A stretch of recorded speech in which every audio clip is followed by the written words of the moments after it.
बाबा के दुआरिया चंदन के रहे गछिया, चंदन के रहे गछिया, बही गेलै शीतल बसा।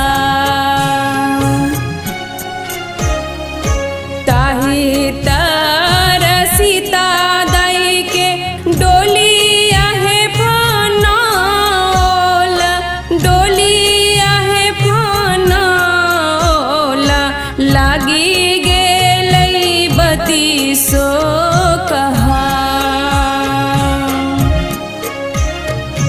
लागी